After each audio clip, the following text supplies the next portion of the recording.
Somebody needs to fix it. You can do it. Oprah thinks this woman can fix it. Thank you, Michelle. I'm rooting for you. Michelle is Michelle Rhee. Michelle Rhee, as acting chancellor.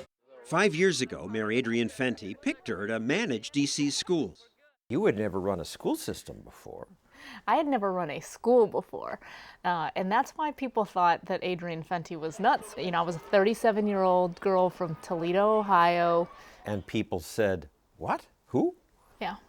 People said he's lost his mind. Her friends said she'd lost hers. I have 2 kids, 2 daughters, 9 and 12, and I put them in the D.C. public schools. The schools were a disaster. Test results among the worst in America. Chancellor Rhee quickly learned that although only 8% of D.C.'s kids were on grade level, there was something odd about how the teachers were ranked. When I looked at the performance evaluations of the adults in the system, How good is the adult doing? right, how good are the teachers doing, I found that 95% of the adults were being rated as doing a great job.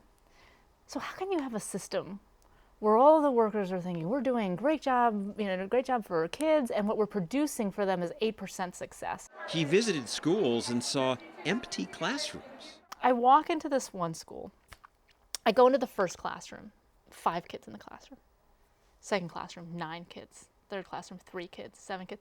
I'm thinking, what is going on? So finally I get to like the 5th or 6th classroom, and I asked the teacher, I said, where are all the kids? And she said, well, it's Friday. I thought, really? I just couldn't believe that that was the answer. So I said, is that all? And she said, no. I thought, great. Okay, she's going to tell me that some of the kids are on a field trip or something like that. And she said, it's raining too. But it turned out that not every classroom was empty. Attendance varied by teacher. So I'm walking through, I'm finishing, my visit, and I walk into one classroom, and there are 30 kids in this classroom. There, in fact, are not enough desks for the number of kids that were there. So there are kids sitting on the radiators and whatnot. So I go up to one of the kids, and I said, what do you think about the teacher?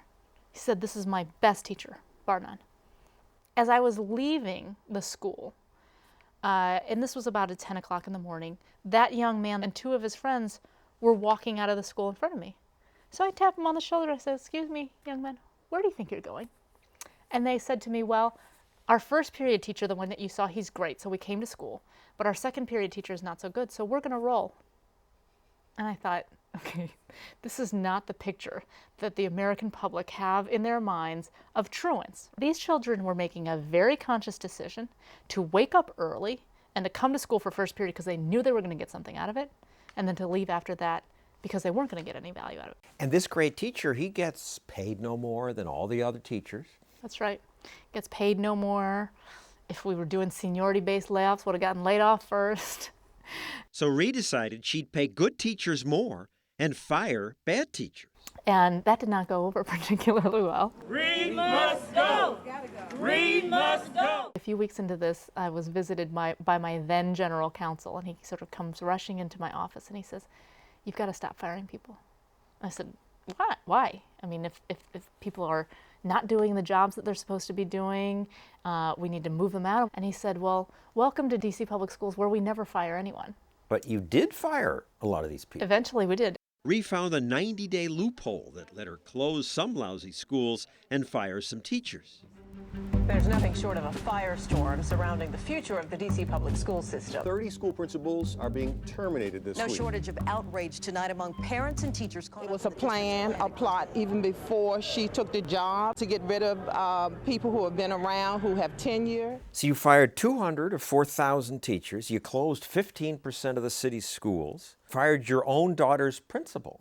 That was a chilly night at home. She upset families, communities, students, and teachers. A lot of people got fired. She said they deserve to be fired. The system needs change. Well, many of those thought she needed to be fired. People really hated you. Hate you still. Yeah. I was a Wicked Witch of the West. They called me the Hatchet Lady, the Dragon Lady, the Teacher Terminator. Big Bad Witch. Time magazine even put you in the cover with a broom. I actually took the broom to mean, sweeping house. The Blob didn't want their house swept. The union says poorly performing teachers need a second chance. Don't you have some union teachers who are just lousy? We need to lift up the low performers and help them do better. I have not... Not just fire them. Sorry, maybe teaching it's not for you. There's a cost to firing teachers. The quality of life of that person is deeply affected by that termination. So there are repercussions. Nobody should ever be fired? Well, what we should do is help people improve their skills. People would say to me, well, if a teacher is not effective, you should talk about spending the time and effort to professionally develop that person, right? I'd say, okay, but whose children are we going to put in that classroom for this year? Who are you going to practice on? Right. Who are you going to say, oh, and it didn't work out? Sorry. I mean, you only get one chance at first grade. So she changed the policy. I made the decision that we were going to do the layoffs by quality instead of seniority. And this really upset the apple cart, and people, were protesting. Why would it upset the apple cart? It's just common sense to do it by It's common quality. sense to you and me, but it was absolutely counter to what the district had always done. It's the way that unions operate, right? I mean, seniority sort of It just cheats the good young teacher. Don't they get mad? Forget the young teachers first. It cheats the kids. Kids were a little less cheated under Rhee. Test scores went up when she was chancellor. But in the end, the union won. You can get her out. You can get Fenty out. We're going to fight. If we have to be here every day, all night, we will. The mayor who appointed her was voted out. And when he lost, Rhee quit before she was fired. Michelle Rhee becomes a casualty of D.C. politics. So Rhee lost in D.C. But elsewhere in America, all sorts of new schools are succeeding.